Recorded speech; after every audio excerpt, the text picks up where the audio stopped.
अच्छा, जिसके बेटा नहीं होता ना, लोग उसे बहुत ताना मारते हैं। आज भी हम बड़े पढ़ लिख गए हैं, 21वीं सदी में है मेरी माँ, पर फिर भी आज के युग में भी लोगों की विचारधारा बदली नहीं है, सोच बदली नहीं है।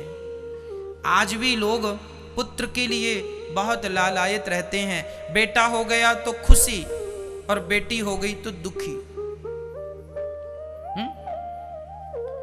जबकि ये सोच बिल्कुल गलत है।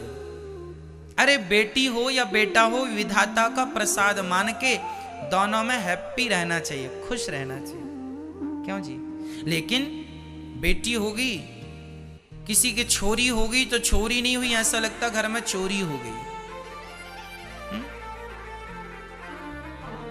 और छोरा हो गया तो ढोल नगाड़े बजने लगे। और खासकर इन सब्जेक्टों पे पुरुषों का ध्यान बिल्कुल नहीं रहता, अधिक महिलाओं का इसमें ध्यान रहता है। पुरुष को कोई लेना देना नहीं है कि बेटा है कि बेटी है, बढ़िया है दोनों। कई बार उन महिलाओं को, जैसे घर में सासू मां है, सासू को बड़ा लेना देना रहता, अरे बेटी हुई है, बहू बेटा ही हो, तो बहू के हाथ में है क्या कि बेटा ही हो? अरे जो विधाता ने दिया है खुशी से रखो, और नहीं मिला तो भी प्रसन्न रहो। कुछ चीजें विधाता के हाथ में है, इसलिए हमें इनके मामलों में परेशान नहीं होना चाहिए। बेटी और बेटा लगभग सेम है, इसलिए हमें परेशान नहीं होना है। अच्छा, आप लोगों को बेटा चाहिए? कितने लोग हैं, महाराज जी हमें बेटा दे दो, बेटा चाहिए, कुछ आशीर्वाद दो, बिहारी जी की कृपा हो, बेटा ही हो, बेटा ही हो। अरे भाई, जो होना है होगा। और बेटा तुम्हें चाहिए क्यों? एक सज्जन से हमने पूछ लिया, क्यों जी तुम्हें बेटा ही क्यों चाहिए? अरे महाराज जी, हमारे कुल का नाम रोशन करेगा। हमने कहा तुम भी तो अपने बाप के ही बेटे हो, तुमने कितना नाम रोशन कर लिया अपने कुल का, खानदान का? तुमने कितना कर लिया? तुमसे हुआ नाम रोशन? क्या बच्चे से उम्मीद लगाए बैठे हो? अरे भाई, बच्चे क्या रोशन करेंगे कुल को? आप खुद ही क्यों नहीं अपने कुल को अमर कर लेते? नाम रोशन आप खुद ही क्यों नहीं कर लेते? क्या स्वामी विवेकानंद जी ने अपने पुत्र का इंतजार किया था कि बेटा ही आएगा तब नाम रोशन होगा देश का या मेरे कुल का, खानदान का? क्या तुलसीदास जी ने भी पुत्र का इंतजार किया था कि पुत्र आएगा तो रामचरितमानस लिखेगा? क्या सूरदास जी ने भी इंतजार किया था? बोलो, तो तुम क्यों इंतजार कर रहे हो? जो करना है तुम खुद ही करो ना। नाम रोशन करना है कुल का, कुछ ऐसा कर लो ना कि नाम हो जाए। बेटा करेगा नहीं करेगा, कौन गारंटी लेगा इस बात की? इसलिए जरूरी नहीं है कि नाम रोशन करने के लिए पुत्र चाहिए। आप जहां हैं, जितने हैं, जैसे हैं, उसी से बहुत कुछ हो सकता है। क्या मीराबाई को पुत्र की जरूरत पड़ी नाम रोशन करने के लिए? कुल का, खानदान का या स्वयं का? बताओ, मुझे जवाब दो। क्या मीराबाई को बेटे की जरूरत पड़ी खानदान को रोशन करने के लिए? हाँ या ना? नहीं। तो फिर आपको क्यों जरूरत है बेटे की? जो दे विधाता रख लो, नहीं तो परमात्मा का नाम जपने के बाद कुछ पाने की इच्छा नहीं रह जाती। एक उन्हें पा लिया तो फिर किसी को पाना शेष नहीं है, सब मिल गया। इसका जीता जागता उदाहरण मीराबाई है। मीरा के कोई संतान नहीं थी तो नाम बताओ। लेकिन फिर भी आज तक अमर है। और तुम्हारे 10-10 बच्चे हो जाएं तो पड़ोसन नहीं जानती तुम्हें कौन हो तुम। क्यों जी? बड़े बड़े शहरों में तो नीचे भी लोग रहते हैं, ऊपर भी रहते हैं, उसके ऊपर भी रहते हैं। तुम्हारे 4 भी बच्चे हैं तो ऊपर वाली को पता ही नहीं कि तुम्हारे बच्चे कौन हो, तुम कौन हो। बड़े बड़े शहरों में पता है कि नीचे हमारे घर के कौन रहता है, ऊपर घर के कौन रहता? बताइए, नहीं पता होता। मीरा को जगत जानता है और तुम्हारे घर में तुम्हारे पड़ोसी तुम्हें नहीं जानते। अर्थ क्या निकला? बेटा हमारी पहचान नहीं है। हमारी पहचान है हमारा स्वभाव, हमारा नेचर, हमारे संस्कार। हम क्या बताएं। अगर निर्भर बनोगे दूसरों पर, गिड़गिड़ाओगे तो अपना मान भी सम्मान भी सब कुछ गवाओगे। निर्भर नहीं। एक सज्जन से हमने पूछा बेटा क्यों चाहिए? महाराज हम मर जाएंगे, चिता में आग कौन लगाएगा? बेटा ही तो लगाएगा। हमने कहा पागल, दुनिया एडवांस हो गई, आजकल बेटों की जरूरत ही नहीं है, मशीन ही जला देती है। बताओ जी, अभी कोरोना काल में किनके बेटे काम आए?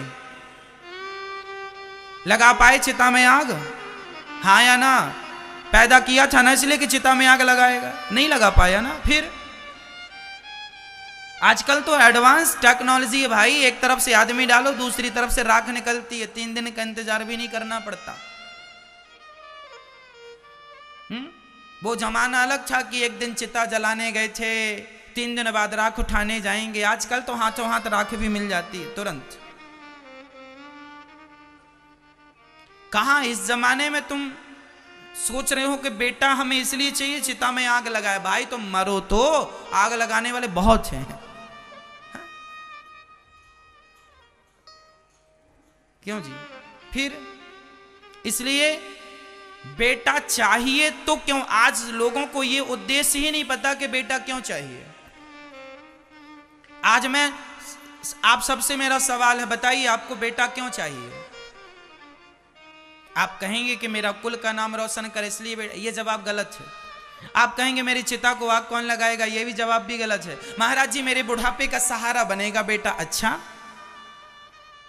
ये गौरी गोपाल वृद्धाश्रम में वृद्ध माएँ रहती हैं, किसी के 1 बेटा है, किसी के 2 हैं, किसी के 3 हैं, किसी के 4 हैं, किसी के 5 हैं, किसी के 6 हैं, किसी के 7 जिनके बच्चे हैं वो वृद्ध माएँ भी यहाँ रहती हैं। उनके 7 बच्चे होने पर भी वो अपनी माँ को गिलास भर पानी ना दे पाए, ये दास अनिरुद्ध उन माँओं की सेवा करता है। तुम कहते हो कि बेटा बुढ़ापे में सहारा बनेगा, तो जिनके बेटे हैं उनके कौन से सहारा बनेगा बेटे? 5 बच्चों के होने पर भी 2 रोटियां मां के नाम पे नसीब नहीं है मां को। और तुम बच्चे पैदा करने में लगे हो इसलिए कि बुढ़ापे का सहारा बनेगा। पहले देख लो।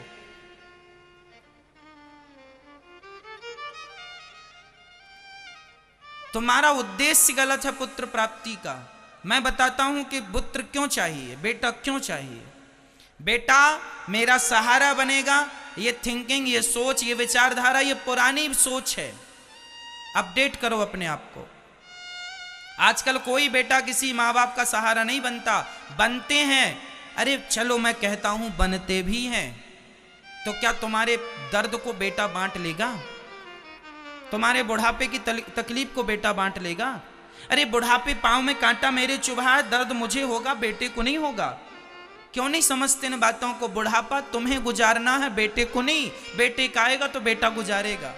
तुम कहते हो बेटे मेरा बुढ़ापे में सहारा बनेगा।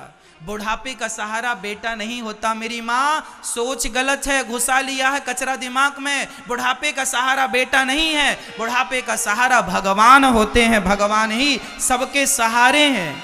मेरे तो गिरधर गोपाल, दूसरों ना कोई। तुमने कचरा बिठा रखा अपनी खोपड़ी में। यदि बुढ़ापे का सहारा बेटा है तो फिर क्यों यहां गौरी गोपाल वृद्धाश्रम वृद्ध माएँ रहती हैं? फिर क्यों नहीं बने उनके बच्चे सहारा? यदि तुम्हारा यह सेंटेंस सही है तो पर जवाब दो। गलत है ये सेंटेंस आपका, ये कहावत या जो भी आपने बनाई कि बुढ़ापे का सहारा बेटा। बुढ़ापे का सहारा बेटा नहीं है, बुढ़ापे का सहारा केवल भगवान है। कहो भगवान से, हे नाथ मुझे किसी से गिलास पर पानी लेने की जरूरत ना पड़े। भगवान के लिए रोइए, भगवान को पुकारिए। बुढ़ापे मैं कहता हूं कि तुम्हारा बेटा नहीं है और तुम्हें भगवान पर श्रद्धा है तो तुम्हारे अच्छा मुझे ये बताओ, जिनका कोई नहीं होता क्या उनका बुढ़ापा नहीं गुजरता? बोलो, क्या उनका बुढ़ापा नहीं गुजरता? कौन गुजारता है? अरे भगवान ही किसी ना किसी रूप में आकर के, यदि तुमने कभी भी एक बार भी श्रद्धा से उन्हें पुकारा होगा ना मेरी माँ जिंदगी में, तो वो तुम्हारा सहारा बन के तुम्हारे जीवन में तुम्हारा दुख हरने के लिए जरूर आएंगे। ये विश्वास रखना। वही तुम्हारे बेटे हैं, वही हैं सब कुछ तुम्हारे। भगवान करे आपका बेटा श्रवण है और श्रवण ही रहे, भगवान करे आपका बेटा खूब आपके पांव दबाए, खूब आपकी सेवा करे, फिर भी मन भगवान में लगाना। आपका बेटा आपके पांव दबाता है, आपका बेटा आपका ख्याल रखता है, अच्छी बात है ना, पर फिर भी आप अपना मन भगवान में लगाएं, इसमें क्या बुराई है मुझे बताओ।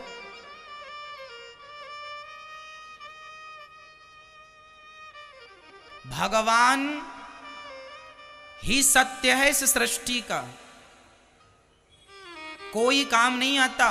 द्रौपदी के सामने बैठे तो थे खुद के पति 5-5, भरी सभा में दुशासन साड़ी खींच रहा है, द्रौपदी पुकार रही है, कोई तो बचाओ, गुरुजी बचाओ, पितामह जी बचाओ, अर्जुन बचाओ, भीम बचाओ, नकुल बचाओ, युधिष्ठिर बचाओ, सहदेव, कोई नहीं आया। बैठी तो थी सब, प्रत्यक्ष प्रमाण है, इतिहास को नकार दोगे क्या? कौन आया? यदि द्रौपदी के नहीं आए 5-5 पति संकट में, तुम्हारे आ जाएंगे। क्यों नहीं समझते हैं लोग? तुम्हें बेटों का घमंड है, बेटा आएगा, हैं जिनके 5 उनके कहां आ रहे हैं। इसलिए जब कोई नहीं आया द्रौपदी के सामने, तब द्रौपदी ने दोनों हाथ उठा दिए, हे गोविंद। द्रौपदी जानते हैं मेरी मां, हम सबके लिए सबक बन गई कि देखो दुनिया वालों, तुम भी दुनिया वालों पे पूरा विश्वास करते हो, पर परिणाम उस विश्वास का ये है कि मैं बुला रही हूं पर कोई देखने को भी तैयार नहीं है। और एक आवाज लगाई, जरा गोविंद आओ।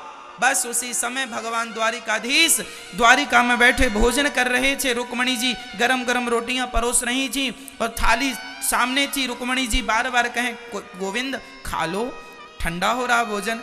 अब द्वारिकाधीश कैसे बताएं कि रुक्मणी रुक जा जरा, वहां मेरी बहन लुट रही है। तो किसी ने कहा, जल्दी से जाते क्यों नहीं है प्रभु? भगवान ने कहा, कैसे चला जाऊं, मेरी बहन मुझे बुलाएगी तब तो जाऊंगा। अरे भगवान ने आने में देर नहीं लगाई मेरी माँ, द्रौपदी माँ ने बुलाने में देर लगाई है। तुमने बुलाया ही देर से है, इसलिए वो आए देर से हैं। सही वक्त में बुलाया होता तो इतनी भी जितनी खिंच गई वो भी तो ना खिंचती। तुम कर लो दुनिया का भरोसा।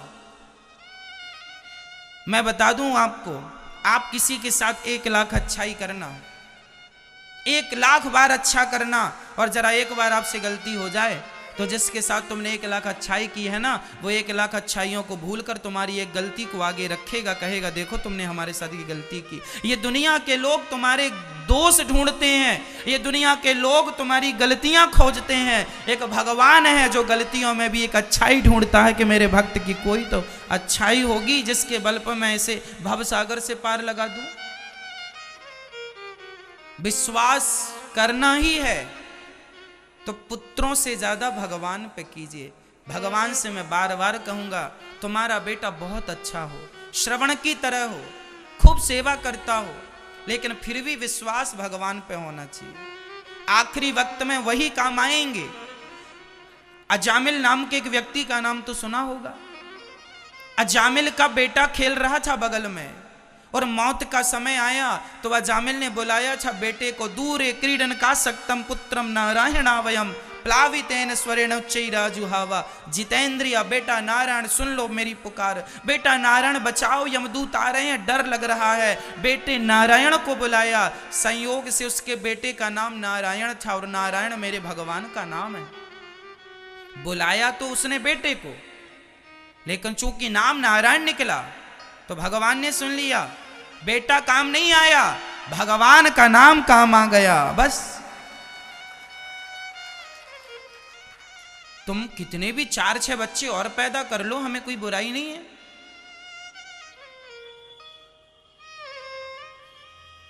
परंतु काम